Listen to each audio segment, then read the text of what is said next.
Okay. Let me just give that permission. Okay, excellent. Hello, as Jan introduced me, I am Shalini Mikos with Moms in Motion, and I have with me Ann Thomas. She is my manager, and I had her come on because she's been studying this topic extensively. Today, we are going to share about the Medicaid unwinding process. For those of you who don't know about Moms in Motion, we serve all of Virginia. We help families navigate the Virginia Medicaid waivers, and that's through all the stages. So the application, the screening, and then obtaining all of the services. We try our hardest to stay up to date on all things DMAS and the Medicaid waivers because things are always changing in the Virginia Medicaid world. So that is one of the reasons why we are so happy to share what we have learned. And then if you do have any questions, please feel free to at any time reach out to us because we do have an entire training department on staff over at Moms in Motion that stay in the know with all that is going on. So I'm going to go ahead and share my screen because our lovely community outreach has created a video. So I'm going to play that. And Anna, please tell me if there's any sound issues or anything.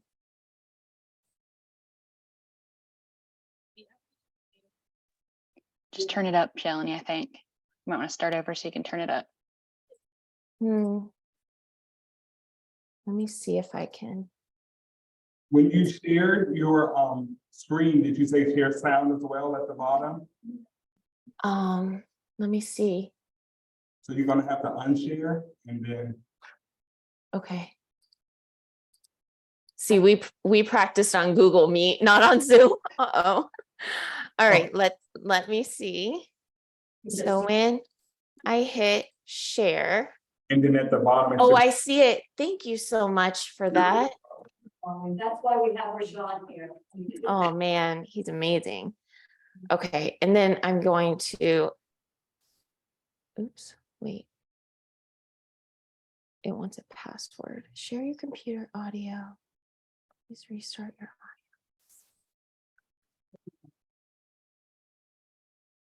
audio. It's asking for a password. Maybe it's the meeting password. Oh. Okay. I think it was in my Find chat that. message, Shalini. Probably Okay. the easiest place to find it. Looking. Hold on, I gotta hit cancel. Okay. I am sorry, we should have tested all of this. We should have got my ball there. It had popped up. It popped up, but you couldn't hear anything.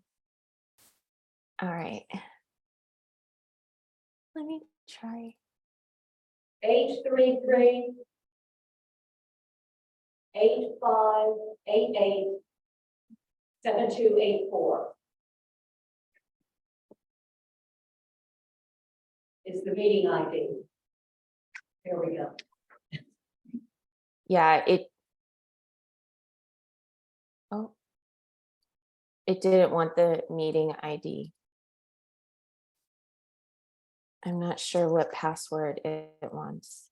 Maybe it wants my Zoom password, which would be weird, but I'm gonna try it. 862007. To share. Okay. Well, I'm not able. Can you put the link in the chat? Oh, so it came up again. Now what if you press play? Yeah. You hear it this time? Yeah, you just got to turn your volume up. You guys can hear it too over there? Let me see. Okay, go. Press play. It's just really quiet. I can hear Shatea's voice though. That's the loudest that I'm able to go. Can you send me the link? Yes. So it's in Canvas. So You know how to send that link? Yeah, I can. Hold on. Let me Just stop put it in the chat. share. I will do that.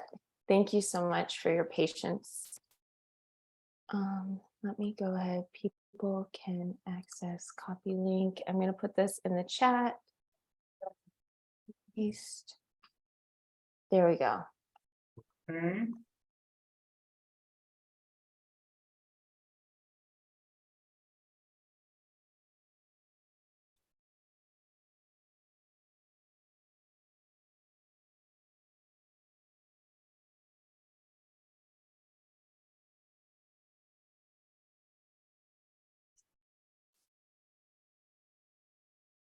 Did you send the preview link? Not just the one that's at the top. You gotta go to the preview. Okay, let me try this. Okay.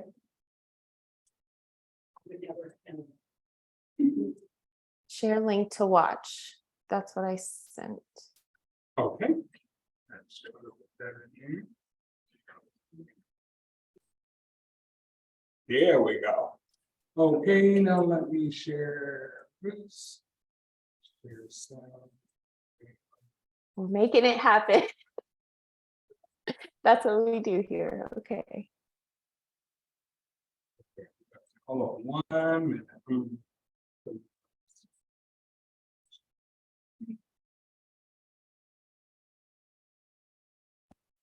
Okay.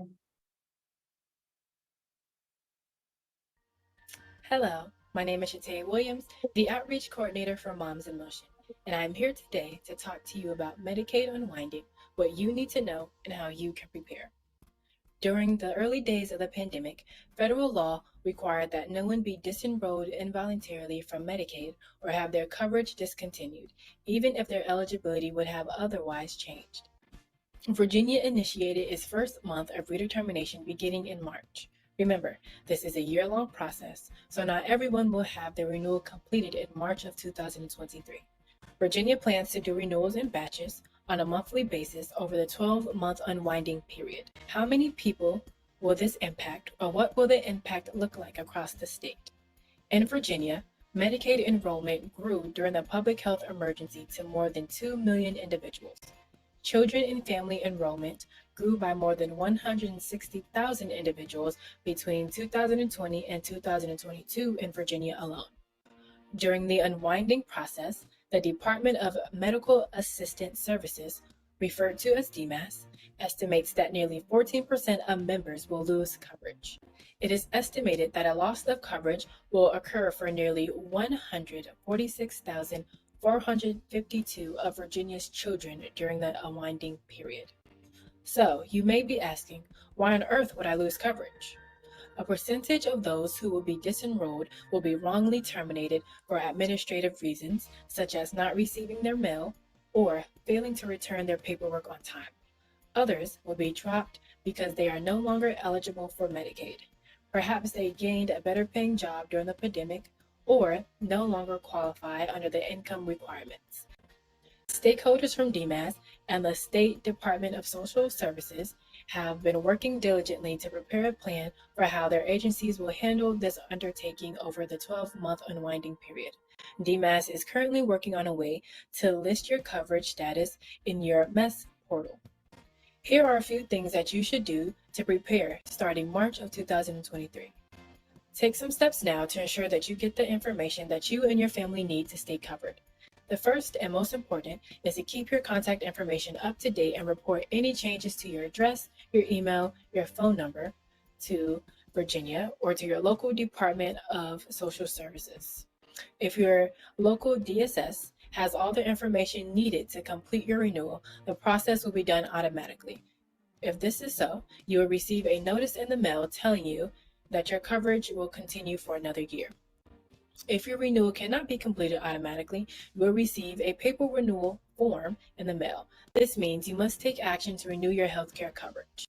Virginia Medicaid has until April of 2024 to renew all members. Please update your contact information so that they can contact you when your renewal is up for review. Not responding to their request for information may result in a loss of health coverage. We know that this is a lot of information and you may feel overwhelmed. We want to assure you that we are here for our clients and we will be providing you all with information as it becomes available to us. Please remember, the most important thing to do right now is to make sure that your contact information is up to date. After that, the waiting process begins.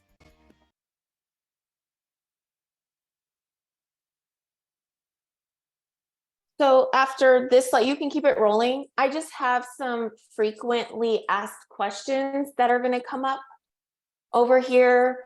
If you're able to pause that, or it's fine.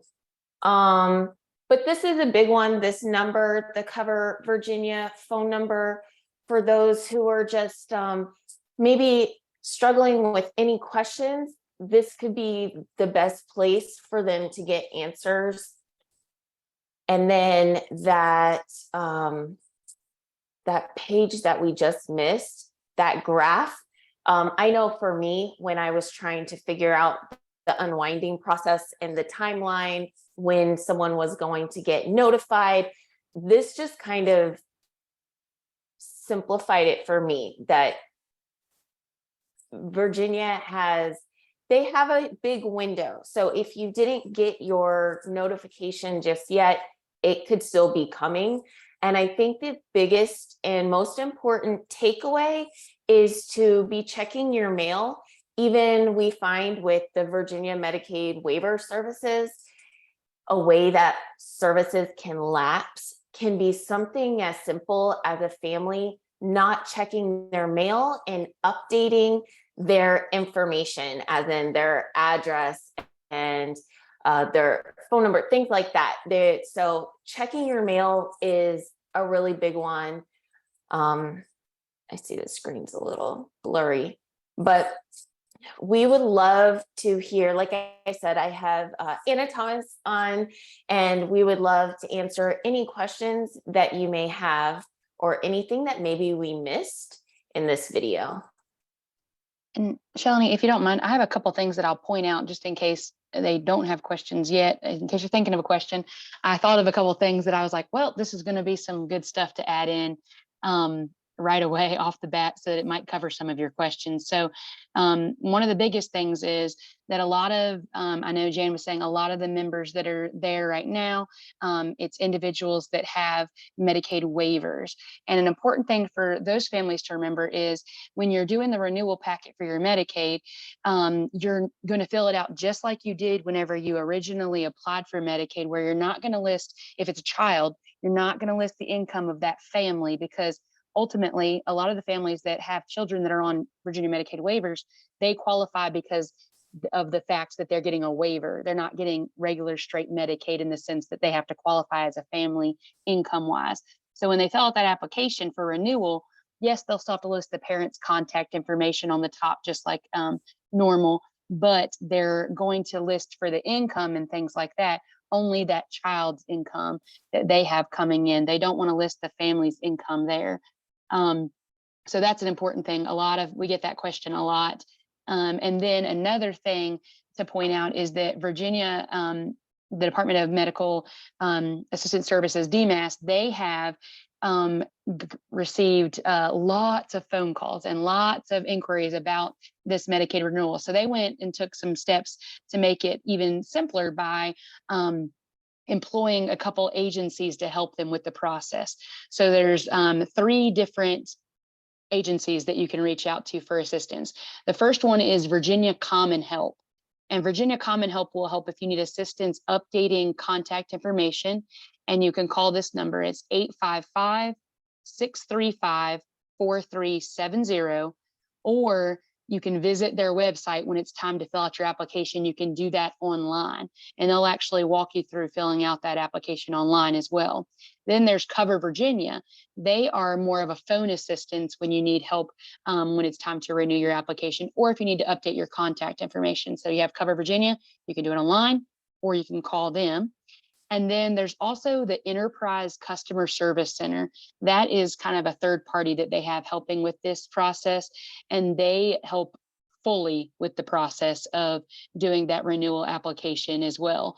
And so we have all of the links for all three of those organizations. We've created a full page on our website with all of the information for Medicaid Unwinding, with all the links, the phone numbers. We have mock applications on there for people to look at as well. And I'll throw that link in the chat. But I wanted to put that information out there before you started with questions. And I'll go ahead and answer the 2 questions that came in the chat first, before we open up the floor for questions in the group as well. But the questions that came in the chat, the first one was, in the future, will I need to provide evidence that I searched for a non-family care provider for my adult child who is residing with us? Now, that's not really about renewing, but I'll go ahead and answer that question. I reached out to one of our field operations managers and made sure I had the correct answer for that before I answered it.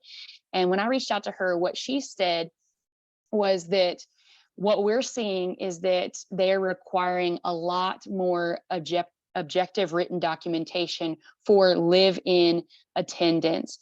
And I'm pulling up that answer so I can answer it just how she said. And so she said, yes, the objective written documentation is for any caregiver that lives in the home with a client, whether they are an adult or a minor. And so in addition to that, each situation is different, and it does depend on the waiver.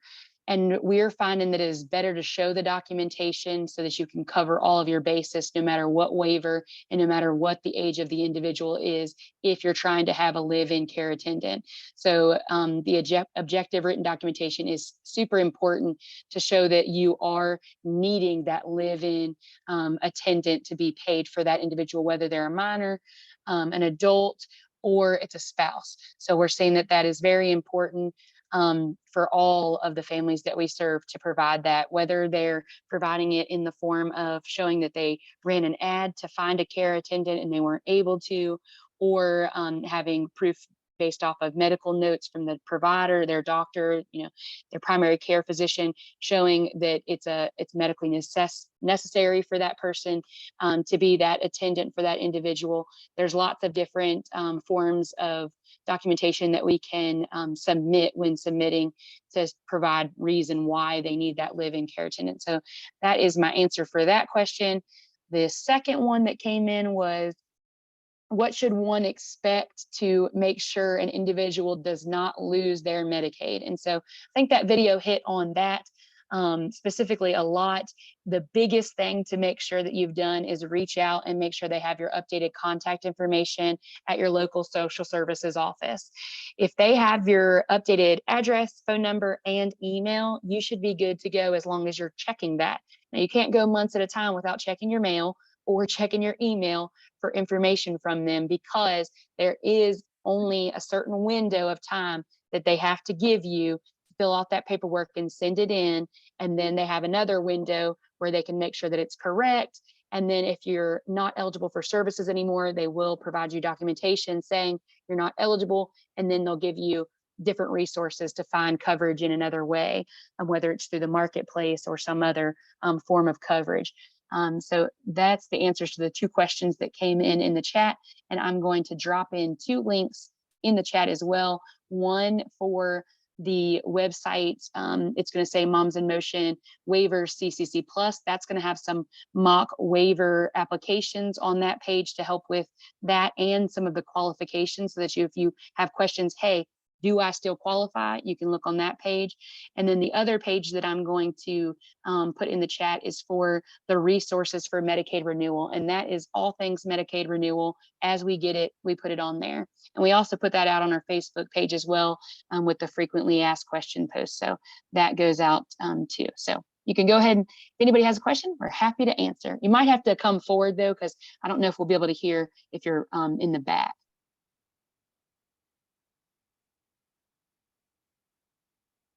I would just like to add something, besides providing the information to DMAS. They can also reach out to the managed care organization to provide the information, their address change or phone numbers. But they still have to, change it with DMAS. So they are covered with us, because whatever the insurance has anything to send it to them, they'll be able to reach out. But we can't change it on the DMS website. So they can tell us, but they still have to make take another step to make sure they change over the DMS. Yes. So even though that they might change their contact information with the MCO, they still have to follow the proper steps to change it with DMS. Is that what you're saying? Yes, that is correct. Yes. And we haven't been telling any of our clients that the first step should be to reach out to the MCO. So they should be covered on that. Of course, lots of people just want to reach out to everybody, and that's fine too. But as that we try to point them straight to the source where they really need to update that contact information so that it goes to all of the fiscal agent or the MCO that it needs to go to as well. Other questions? Yes, would this same information be provided or be at the Community Service Board, the CSB office in Prince William County? Because my son gets regular visits, so this is the first I'm hearing about it, but he gets regular visits from them. They visit. So it's not something that they probably are, they might be aware of it. So you probably have a case manager with the CSB. They might be aware that it is time for unwinding, and I sure hope that they are aware of the unwinding. We all got lots of communication from DMAS telling us that it was time for that. However, it's not really their responsibility. I'm not trying to get them off the hook, but it's not their responsibility to make sure that everyone is doing their unwinding and their renewals in a timely manner. So that might not be something that's on their top list of priorities to make sure that they're telling all of their clients. I'm sure they're posting the forms and things like that. We all got toolkits from DMAS to put out information about the unwinding. So I'm not sure that it would be a top priority, but they probably do have some insight and some information, but they don't really play a part in renewing your Medicaid. So they probably are not going to, help you through that process. I hope that answers that. We did give everybody here the unwinding toolkit though too. Everybody has copies here. Great. That's great. The toolkit is fabulous. It has all of the information that you should need. And, the biggest thing is just making sure they have that updated contact information. Every one of our clients that I've spoke to about the renewal process, if they had their updated information and they had not failed to actually tell and report changes as they happened, then they didn't have any surprises coming. They were going to still qualify for the services that they had been having. The biggest problem is that during the times of COVID, when they weren't, families weren't, responsible for reporting that information because they were able to stay on those services. So if mom didn't have a job because she lost it during COVID, and then she got a job, and she didn't report that she got that job. Well, now all of a sudden she has an income that wasn't reported, and maybe she had a waiver herself during that time. And now, financially she doesn't qualify for that waiver anymore, or a spouse, or maybe the child started receiving income, or an adult child started receiving income, that sort of thing. Or maybe their circumstances changed as far as their health goes too, and that wasn't reported. So they have to make sure they're still eligible for waiver services based off of the medical criteria that has to be met.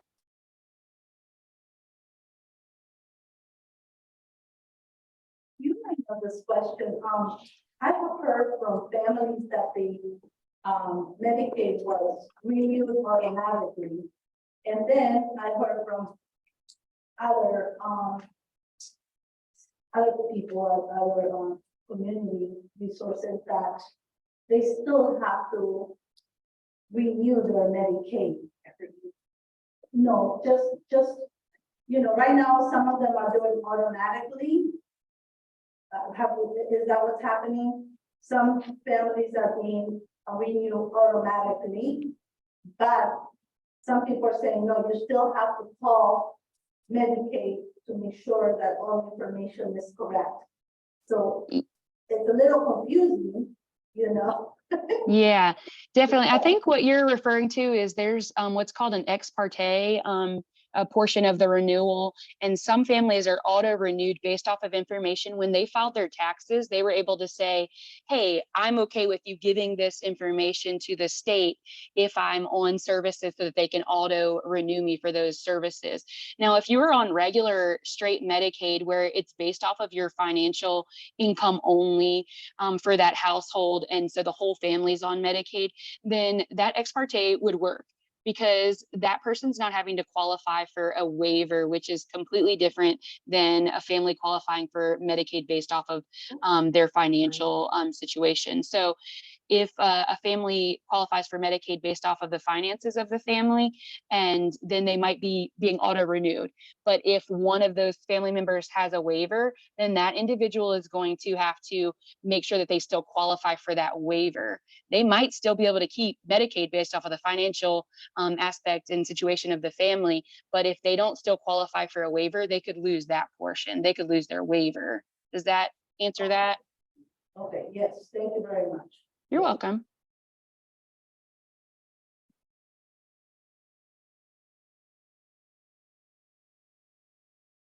Anybody else?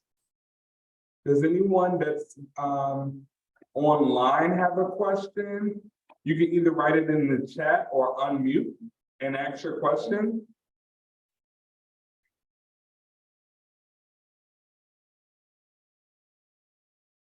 And while everyone is thinking, I was gonna go ahead and share, let me see if I can get it this time. Share my screen. And oh, there we go. Okay.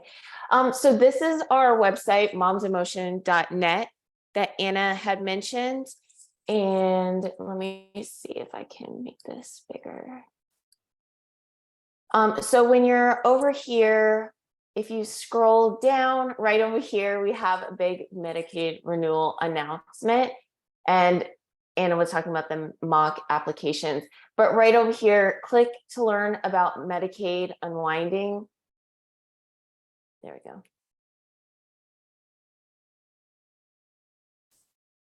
And since I'm sharing my screen, it's going a little slow, but this is a really great resource. There is tons of frequently asked questions. Sorry, guys. This is a bad example because my internet's so slow right now. I'll probably just send that link to everyone tomorrow. And I threw the link in the chat, so it's in there. Okay. There we go. Okay, yes, here we go. So This video together. So those are the frequently asked questions down there, and you can click on yeah, them and get all frequently of the asked answers. questions. And then And there's then the links. Yep. Go ahead. Oh, I was just saying there was the links up there at the top. There's all the links that Anna just mentioned. So it's momsinmotion.net. I'll stop sharing because that's painfully slow. Sorry about that. But definitely check it out. Can you share one more time, Shalini, and share that calendar? And I'll go ahead and explain that, because a lot of people have trouble with that. Do you have that, the calendar that tells you when your renewal date is? Because So I have a question about that. I know we got the calendar too, and it is a little confusing. But when I'm out in events, I hear a lot of them saying, well, yeah, my renew date is this month and I haven't received anything. So what I'm hearing, I don't know if this is true, maybe you would know, is are they backed up? well, they shouldn't be, because they're supposed to be sending them out a couple, it's in a couple months in advance. So they shouldn't be. So if you haven't received your packet, I would definitely reach out to your social worker with the local DSS to see if you can get that sent out, or even go pick one up. Do not wait for them to send it to you, because they can say, oh, we sent it and it got lost in the mail and you never got it. And then your Medicaid's going to end up getting terminated. And they really don't have to do anything other than say that they sent it. So I would, and I'm not being mean, but the way the mail goes around here, I live in a rural area. It gets lost all the time. So you could go to the DSS and ask them, hey, can I have a renewal packet so that I can go ahead and fill it out and bring it back to you?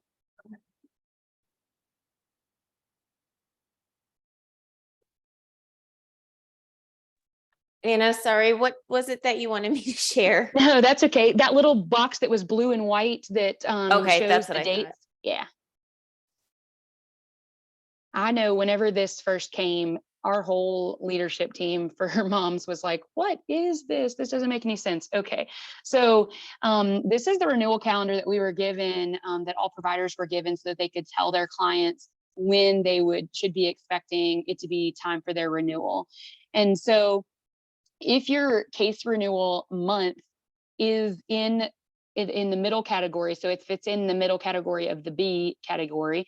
So if your normal renewal pre-COVID or when you first enrolled with Medicaid falls between those dates that's in the category B, then your renewal process start month is in category C. So I'll use my sister as an example. My sister, her renewal for her son normally wouldn't have been until October.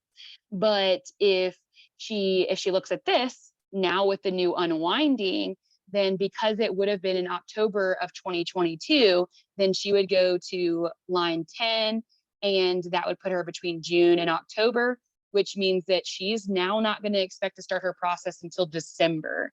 So if she was thinking along the lines of, oh, my renewal's in October, she would be thinking that she's missing her packet. But I've already told her, hey, you're not renewing until December this time around. So your renewal date's going to change with this process. So I just wanted to point that out so that if people are confused, then they can utilize that tool. And we have that tool on our website as well, so that they can use that. And they're able to find their case renewal month in their MES portal online. And if you're a provider, you're able to look up the renewal date as well on that portal for your clients and be able to tell them when they should be expecting to receive their renewal packets.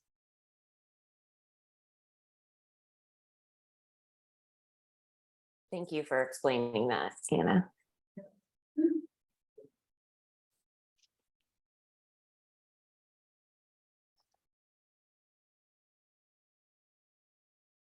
This is great information, I would say, because, I'm going to speak for myself, but, working as an outreach representative, we learn this, but sometimes something's missing. And so when we hear from, people like you, very special on the subject, it's very helpful for us as well. So I appreciated that. And I appreciate it for, me to be here and being able to learn a little more. Thank you so much.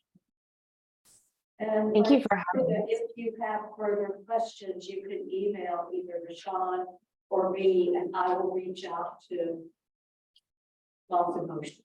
So will that work? Yeah, Jen, we'll send you all the links that we provided today and the video as well. Ribbon.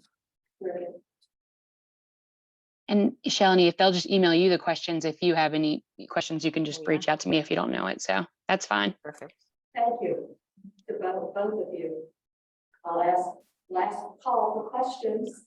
Are you able to speak about, I know once they receive that renewal packet in the mail, they have 30 days to fill that out, but obviously a lot of members, unfortunately, will probably not check their mail or fill it out too. Like, can you talk about that grace period that they have to fill it out?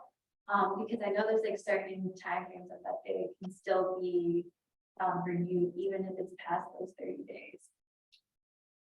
So you have the 30 days to get the packet back into the mail, or back in the mail to get it to them or turned back into them. What I recommend is if you're past that, then I recommend you taking it directly, hand delivering it to the Department of Social Services, and then asking for it to be stamped and a copy given back to you that it was received, so that you can make sure that it is submitted and you have the date that you gave it to them.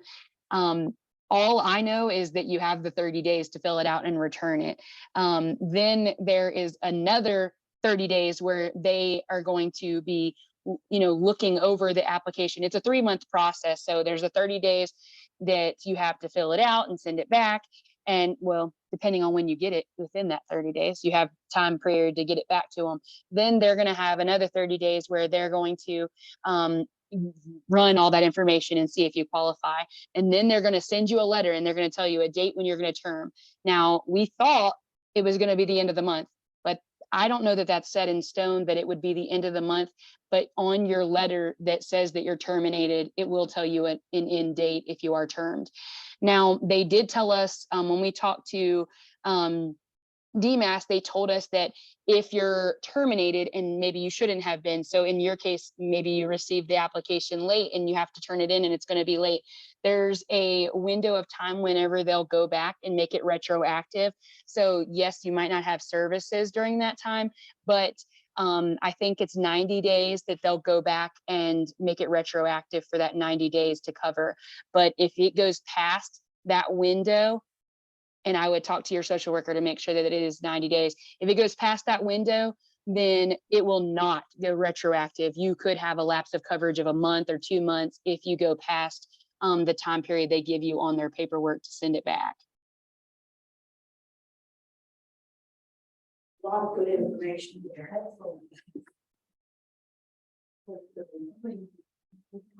think she would be the first one to tell us.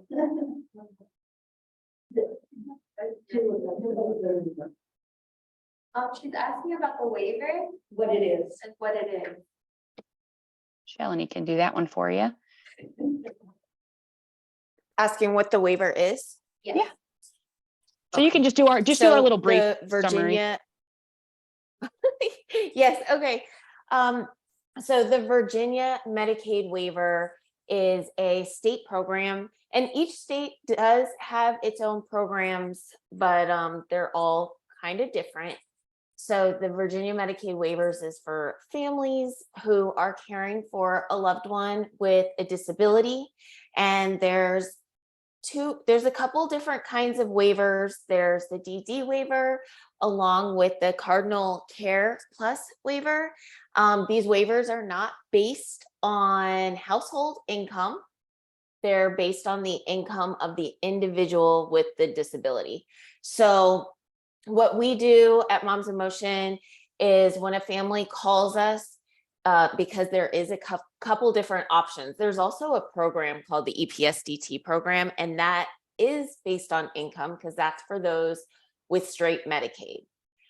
So what we do is we get them services right away with either the EPSDT program or the Cardinal Care waiver, the CCC Plus waiver, and then we get them on the waiting list for the DD waiver, and that one has the most benefits, the most resources. And then once you have a waiver, the Virginia Medicaid waivers, they cover so much stuff. The benefits are very helpful to families. They cover doctor's appointments, therapies, medications, transportation, incontinence supplies for those over the age of 3. There's a lot of benefits. It's very individualized to that person and their needs, the community that they live in, the support system that they have. All of these things factor in to what a family can get out of a waiver. So for parents or for families, it can mean that it is a paid care attendant of their choosing. It can be respite. It just supports that are going to greatly help. And the qualifications, if you wanted to know the qualifications for the waiver, so the DD one, that is the developmental disability waiver. And so for that waiver, the individual has to be diagnosed with a developmental disability or delay by a certain age to qualify for that waiver. There's a wait list in the state of Virginia. So they have to wait quite a while for a waiver unless they are priority 1. And even still priority 1, there's a wait list for that as well. And they open up so many slots per year, potentially, based off of the budget that the state allows. Then the CCC plus waiver is the waiver that Shelly was talking about that we try to get everybody on, even if they're waiting on the DD waiver. And that one, the individual has to need assistance with at least 3 activities of daily living. So dressing, bathing, feeding, mobility. They can be any age. So it could be a child all the way up to an aging senior. And they could qualify for that waiver if they need assistance with at least 3 of those activities of daily living and have a medical nursing need. So we try to not focus on that medical nursing need as much because it can literally be their inability to self-assess themselves for that medical nursing need. And both of those are the ones that she was talking about that are based on the individual's need rather than being like typical straight Medicaid. And EPSDT, I have a nephew that's on EPSDT program. He already qualified for straight Medicaid. His mom's a single mom. And because of that, in his diagnosis, at first he was just diagnosed with ADHD. And because he had some behavioral issues that caused him to need assistance with activities of daily living, he qualified for that EPSDT program. He did just receive the diagnosis of autism through a developmental pediatrician. And so now he is qualified for the wait list for the DD, but he still has that EPSDT program to give him a little bit of the services while he's waiting for that DD waiver. And then today he had his screening for CCC plus. So hopefully we're just moving him up the ladder, getting him the resources he needs while he's waiting on that DD waiver, which is going to be that lifelong benefit because he is not an individual that's going to be able to ever live on his own out in the community or hold a job that would be able to financially support himself alone. And I always like to add, because I was a caretaker for my dad and my mother-in-law, and I did not share about how much assistance I was actually giving my loved ones. And I didn't know about the waivers at all. And that's why I love sharing about them today. But I know there's a lot of families like me who, don't want to bother people or complain and just don't realize that these resources are there for them. And then on the other side of that, I speak to a lot of parents who maybe mom knows that she helps with feeding and bathing, but we actually have this eligibility checker tool on our website that anyone is welcome to go on and use. And I've had parents go on that, and when they read the detail of what the assistance is for the activities of daily living, they realize that they help with a lot more, because they're setting up the clothes and, just all the little things that for us, it's normal life and we're just getting through the day and we don't realize that we're giving so much assistance. So if you have any families or know anyone, or maybe it's you who's unsure of if you could qualify, you're always welcome to give us a call or just go on our website and you can literally plug in your information and we'll tell you if you even have a slim chance of qualifying. I would definitely encourage you to do that because like Anna was talking about with her sister, it's so beneficial. And if you can contact me here at the ARC again. You just came in, someone just came in late, but I'm Jan Russell. Go on our website, Family Support Coordinator, you can find me and the staff, and I will help direct you to the right people.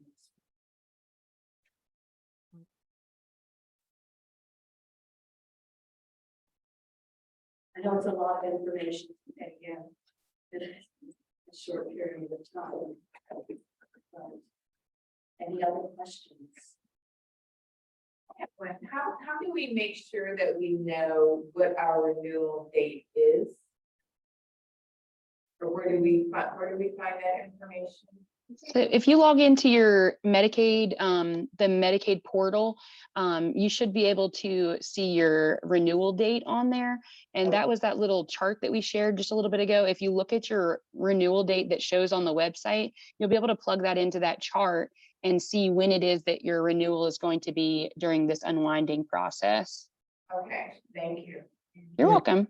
And if you can't find that date, then ask your provider. So if you're using a services through anyone that's able to check your eligibility through the Medicaid Eligibility Services website, then they'll be able to check that date for you too and tell you what it is so that you can look on that tool graph and see. Okay, all right, thank you. And is it, you just needing the month? So it would be the same month that you applied or whatever. So it should be on your last letter that you received from Medicaid with that awarded you, let's say your coverage began here, blah, blah, blah. It should be on there too, your renewal dates and all of that. It won't have your current year, but it'll have the month. Okay, okay. They call me NCO as well. Okay, so Janelle has a question. So I'm supposed to like, here, I'm having my full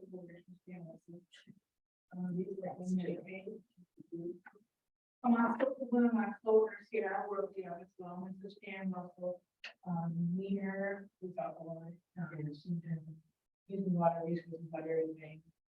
She's built and giving me in the past about, something to do with like that, disability, and this is a quality about this. The question I have is,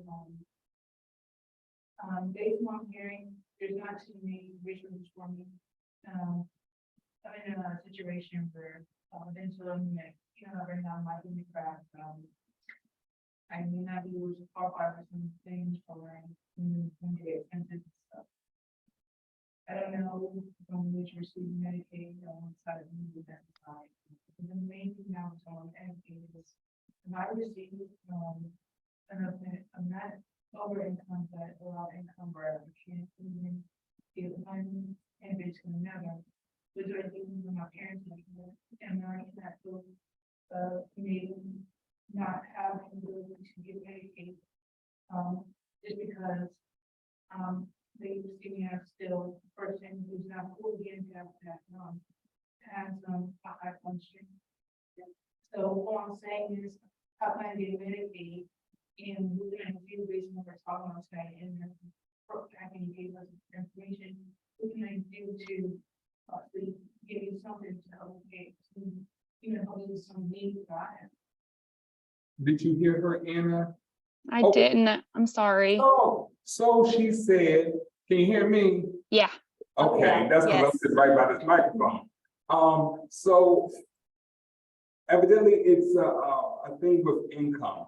She is her own person and she wants to know how does she get approved for Medicaid? She works and I don't know if she makes too much for Medicaid, but how would that work? How can she get paying for the future when mom and dad aren't around no more? That sounds bad. We want you to be around for a long time. We do. So she wants to know how she would qualify for Medicaid when her parents aren't around anymore, and because they work right now, so financially they don't qualify for Medicaid while they're working. And the waiver too. She And the wants waiver. as well. Janelle works here at the ARC. She is our receptionist here at the ARC, and I think she's worried about the income. That her The income. is too high. I have no idea how much she makes. That's none of my business.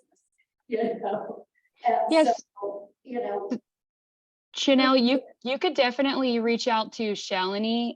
She could go through some more of the details with you that you probably wouldn't want to discuss openly and see if that's something that you would qualify for. We don't charge anything for our services. So it's nothing that's gonna cost you anything to, just to inquire about it. Even if you don't end up using us as a service facilitation company, you can always call us to ask questions. Yeah, and Jan, that's, we'll get it to you, Janelle. We'll get to everybody will have contacted, though it's on the flyer that we gave you, one of the flyers, on the motion. Okay. yeah, I was just gonna add that anyone can contact me, Jan. I don't mind. They can either email or if they call me, I don't mind explaining all of this and then, getting them in as a referral if that's what they want. But information and all of our services, even if once a family has a waiver, if something were to fall through on the Medicaid waiver side, we won't ever charge for our visits and services. To remember is that a lot of our agencies overlap. So that we can provide information, but so can Moms in Motion, and so can other agencies. We're all there to help you. That's right. You know, so we want to work as a team, not against each other. Okay.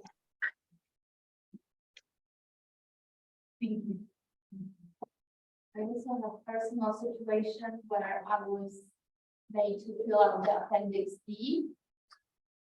And just because of that, both of my kids are on autism spectrum, pretty much got almost lost the Medicaid.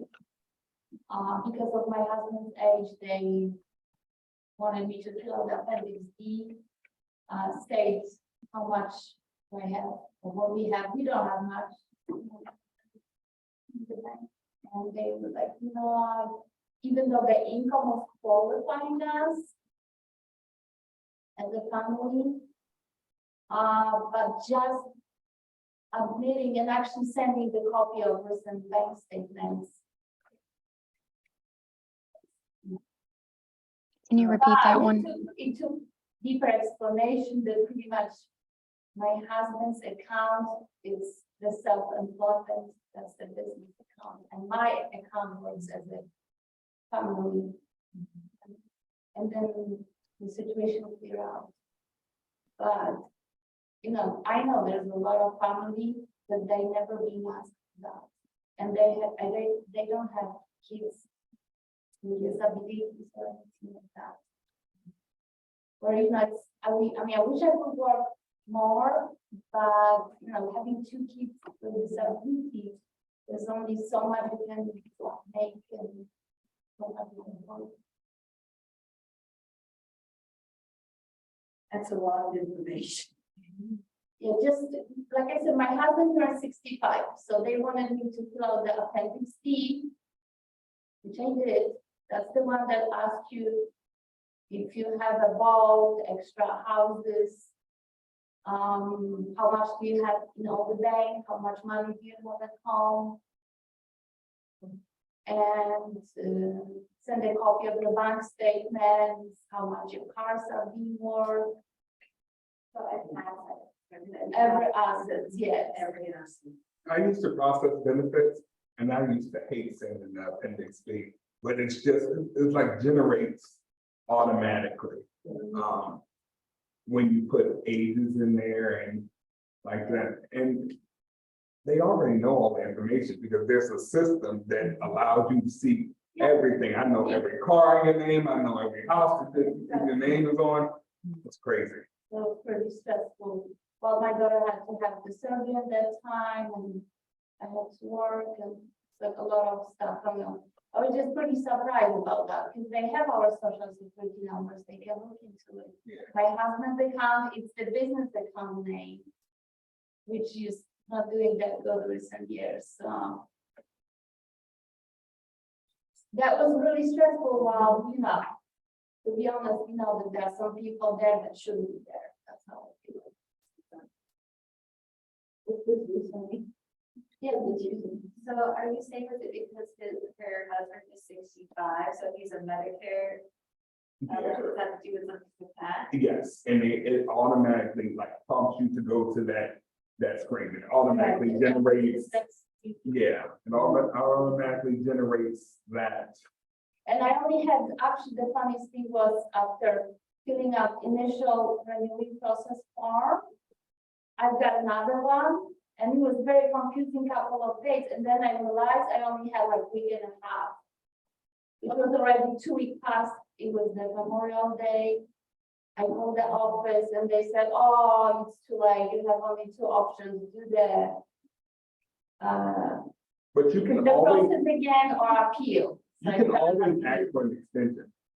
And I believe it's 30 days, they'll give you a 30-day extension. So luckily someone reached out from the office and they said they helped me with that.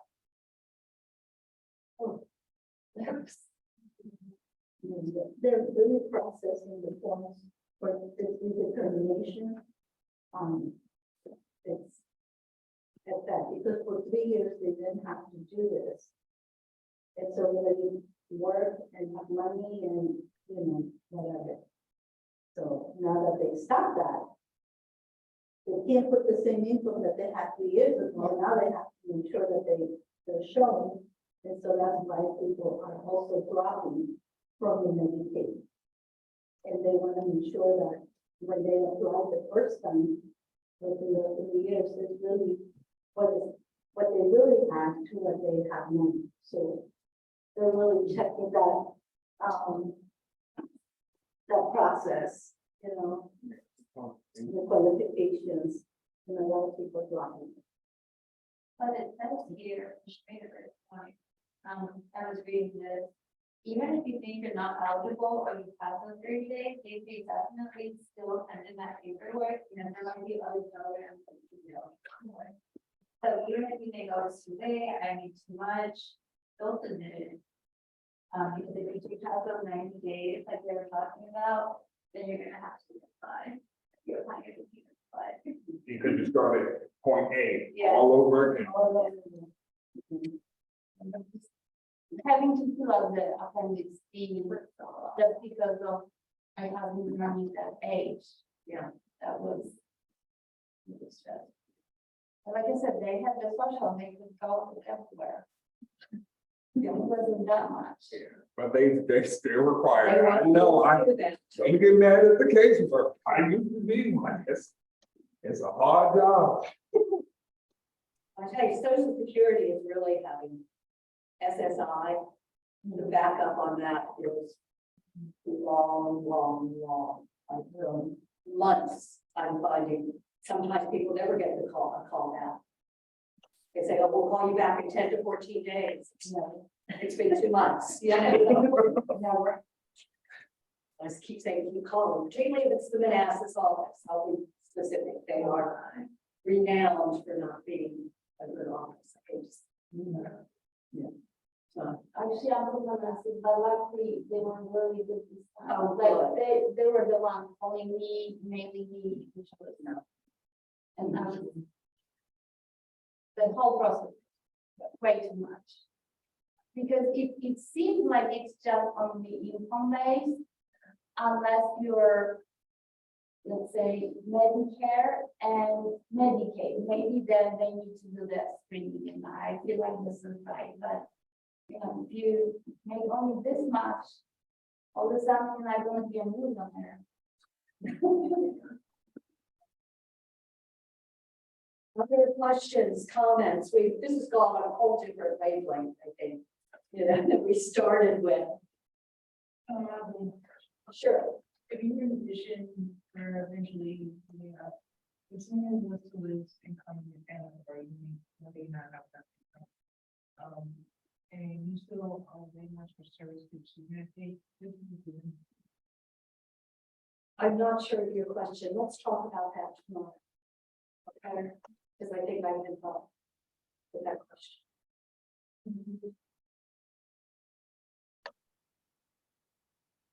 Make sure I understand.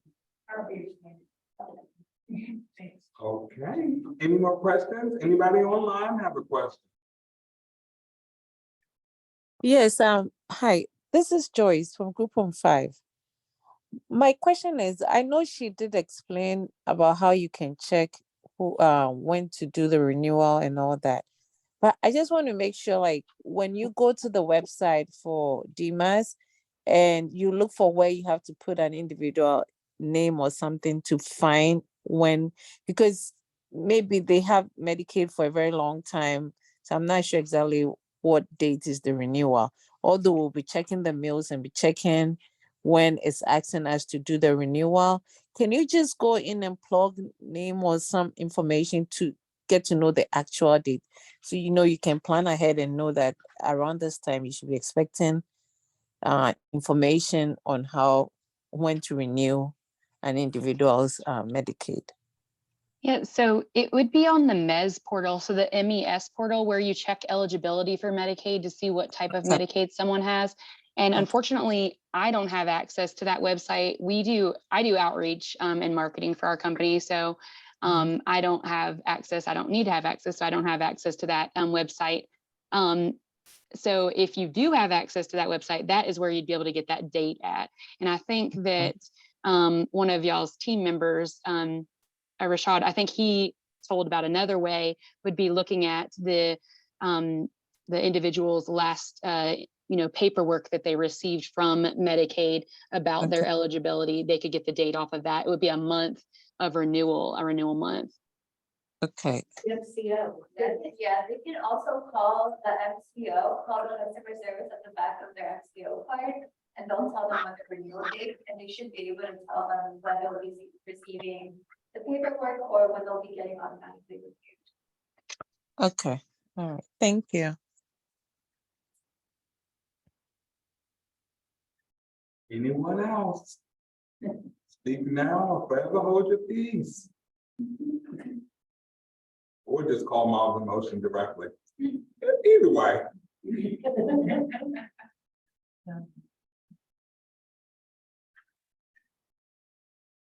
Well, Thank y'all so much for having us. a lot of information. I end up sometimes being more confused after this. I have to sit back and look at it all again. So it's, oh, okay, now I got it. Yeah. So, and I think all of us sometimes have that. Well, definitely check out the website link for our website. And if you have more questions and it's not something that you want to reach out to Shelly and I about, or if it's someone else, one of my team members actually mans the Facebook chat. And so if they want to send a Facebook chat message, they can send that to Shatea. She's the one that, made the video portion of the talk. So she's happy to answer any questions as well too. And Shate used to be a service facilitator, so she has that knowledge as Yeah. well, which is awesome. And I will send out links to everything, as long as you saw it registered online. So I have that. Thank you so much for having us. Thank you. Thank you. Bye. Oh, did we want? Yeah, they will still speak, but they don't have to say it. Do you want to speak? I don't have much to say. I mean, they don't have to be on it. Yeah. Oh, well, the group home folks, the man should still be. Mainly the group home. Oh, so Okay. I don't have much to say, but I guess the two big things, it is open enrollment in the Nova area. So basically that means anybody from 0 to 19, if they're not happy with their current MCO, they can switch. They come until August 31st.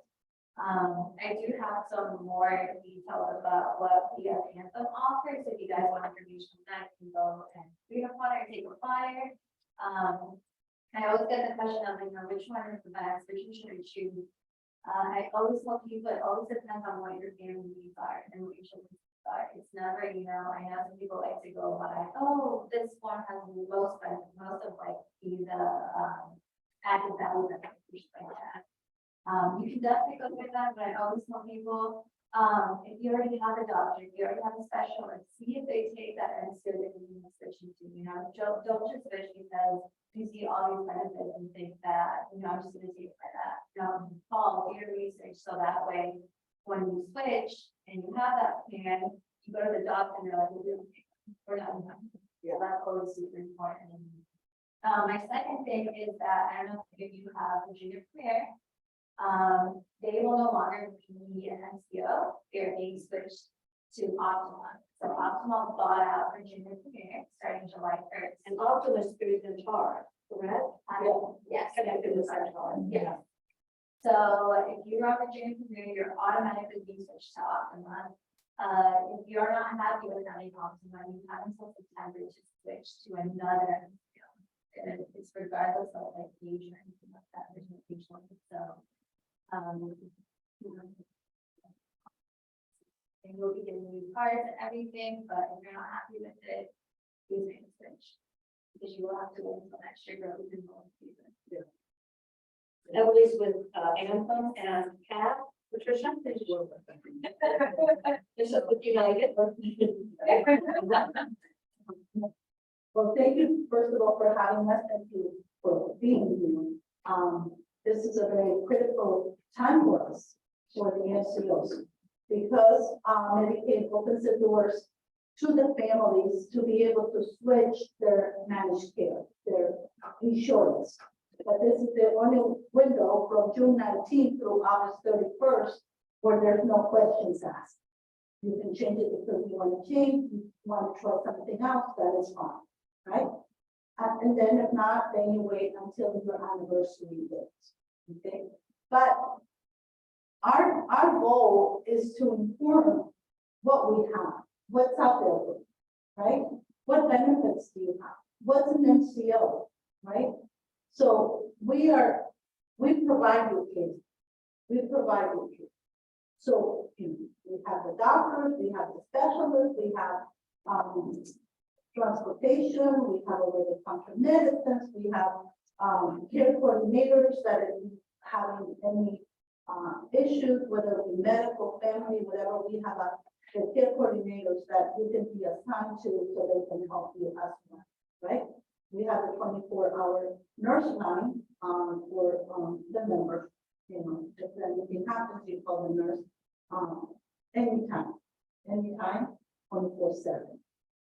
And we ask them to do that, of course, if it's not a matter of life and death, right?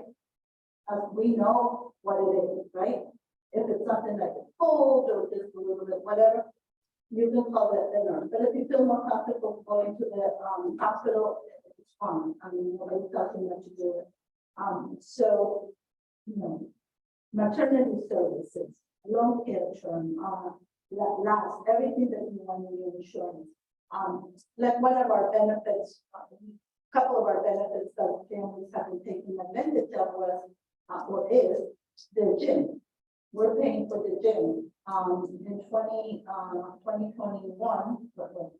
2022, we had a benefit because after the pandemic, you know, United said, well, you know, the families are not walking, they're not doing anything, we're gaining weight, a lot of illness are coming out of, you know, not exercising. So they decided that we were going to do the gym. So a lot of the families did not know that they had that gym benefit. So that's one of the biggest benefits for now. And then for the children, we have State for Kids where they're giving them vaccination. For one vaccine, they're giving them $50, and for two vaccines, they're giving them $100 for good luck. Okay, we're trying to see if we can change that, but they haven't told us anything yet. So that's, you know, basically what United Healthcare and what our mission is just to, you know, to help our members live a healthy life. That's what we're doing. That's what we're concentrating. It's our family. That's what we're working on. And of course, you know, the culture, you know, for United Healthcare has always been integrity, you know, compassion, relationships, innovation, and performance. That's our goal. That's what we want. So we would like to collaborate with the families to give you, you know, attention that you deserve. So that's what we're doing. Emily and I, you know, we work very closely together. You know, it's your choice, like she said. It's not my choice. I can't say, hey, you need to come to me. No. Families have a choice. Families, they know what they want. Families need to know what is best for you, right? Maybe I have something that they don't have, or maybe they have something we don't have. A lot of people go because of their logo. Oh, you know, this logo's been here for 100 years. This is who I go. But they care, they could be good, right? So it's your choice. So we're just there to provide you the information to help you. We are in the community. They contact us for food pantries, the churches, whatever the need might be, we are there. And the last thing is, just so you know, if you still have you know, the card, Medicaid changed the Medicaid card. Okay, we used to have the white card with the map, the blue map. Well, they changed this year to a white card with a red bird, the card on it. Yeah, so that's what you will be receiving or have received already And the MCO card are the same thing. You will see the MCO card with, let's say United Healthcare with the cardinal logo on it, like this. So, and they're the same, they have the little card. They have it, of course, but. And as she said about the cardinal cards, that doesn't mean you were renewed. A lot of people think that, oh, I got the card, so I'm renewed for next year. That doesn't mean that you just, the new card, the new branding with a little reference. Doesn't mean that. I would always keep both, the new one and the old one. Don't just because people are having issues with it, just keep both. And if you're going to the doctor, you take both. So that way you're not running into Good issues advice. that you have to cancel. And the last thing that, so everyone, understands about dental with Medicaid, none of the MCOs cover dental. Okay, we don't cover them. So we had families that go to the dentist and they said, oh yeah, I have United Healthcare. And then when they send the bill, we don't pay. Or they're like, they don't take dental. And I want to switch to dental because your insurance doesn't pay dental, or vice versa. So it's only your white card, your Medicaid card. That's the card that you're going to be showing for your dental. Anywhere you go, any dentist you find, you're going to tell them it's Medicaid. None of the MCOs, Medicaid. And there's a lot of good services that came up with dental, excellent service. Just so you know that, and we always emphasize this because we get the same call tomorrow. And so we want to ensure that the families know that. Do you have any questions for us that we can suggest or tell you? What they do for care coordination to clear that, they do an assessment of the family of the member to make sure what's going on, and then they go from there and they take steps to sign you to a care coordinator. Okay. Transportation, you guys know about transportation. Call 3 to 5 days. 3 to 5 days. You call transportation. If you don't have a car, your car breaks down, then you can call and say, hey, I have an appointment next Friday. Your appointment at 10 o'clock, you're going to tell them 9 o'clock because there's always traffic, accidents, or whatever. You want to make sure you get to your doctor on time, right? And your appointment at the doctor's office is at 10 o'clock in the morning. You know it's going to be about an hour and a half, right? So you're going to say, well, come and pick me up at 11:30 or 12 o'clock. So they're going to give you 2 reference numbers. A reference number to go, a reference number to come back. Okay, please. That is very important. I always tell them to call them, a little bit, give them time, anyway. I have a quick question with that. Now, I know that's for the member, but what if the member needs assistance? Like, I've never used it, but if my son needed me to come, like he can't handle himself, does that? You can go with them. You just have to say, somebody else is coming with me. They don't want to drive. And what I mean by that is that we have parents that have 3 kids and they call for the member, and when the taxi comes, there's 3 kids there and it's like, sorry. Right? So we have had that that. And also, if let's say you are having a specialist and the specialist is in DC, an example, and you don't want to drive to DC. You don't have nobody to drive. You can call transportation and they can take you. Now, let's say your father or your uncle, cousin, whatever, wants to drive you. They can get mileage reimbursement. They can pay them for that. Okay, so there is a lot of nice benefits with that transportation. There is the maximum for, I'm sorry. No, go ahead. What is the maximum for transportation? How many rides are you allotted for that? Ours is it 30? I 30 one think, way or 30 those? I think if I'm not mistaken, yeah, I'm gonna check with that, but I think it's no more. 30 miles or 30? Very trips. Trips. Yes. No, I'm not. But I would, okay, so I would want to be sure, okay, I'm not exactly sure, that's a good question, and that is for me to go next time. I mean, I used to know, because when we had that control at the time, they could take that to detention. And the rights now, you know, if you have to go to the doctor, pharmacy, place of worship, or if you going to the food pantry, they can do all the rights, and they have also a couple of extra rights that they can take you other places, correct? Yes.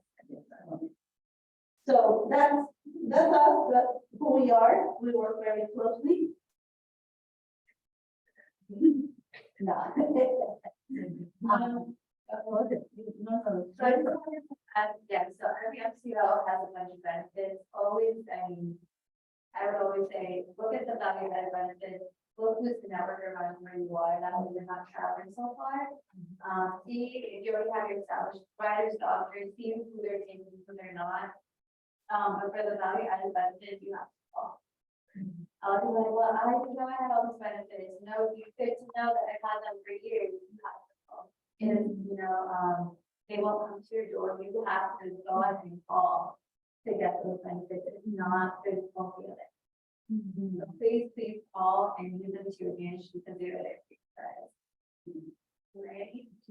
And then we brought some goodies and some flyers. You're welcome to take that's on the table.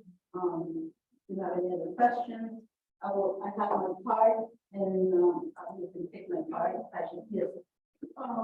First, I'm going to need, I do receive with the process. I was out, I was one on my meter box and some from work, I was in the station, I was spoken to, me like, the navigation and transportation as a benefit from the health. Other from doctors, okay, so I will still have to go through a different mixture of transportation, just for regular means. But you can call them that, because like I said, they have extra rights somewhere else. Doesn't have to be the doctor's office. What you said, each MCO, they have their rights for medical transportation, but then they also have rights for other. Yeah. Say you want to go get your haircut, say you want to go to the library, or say you want to go to work, you should be able to get this right. Obviously, it's a limited amount, you have to check with each managed care, but there is a service available to you. Okay, and I do not understand the MCO is community clinics. So MCO is a managed care organization, basically.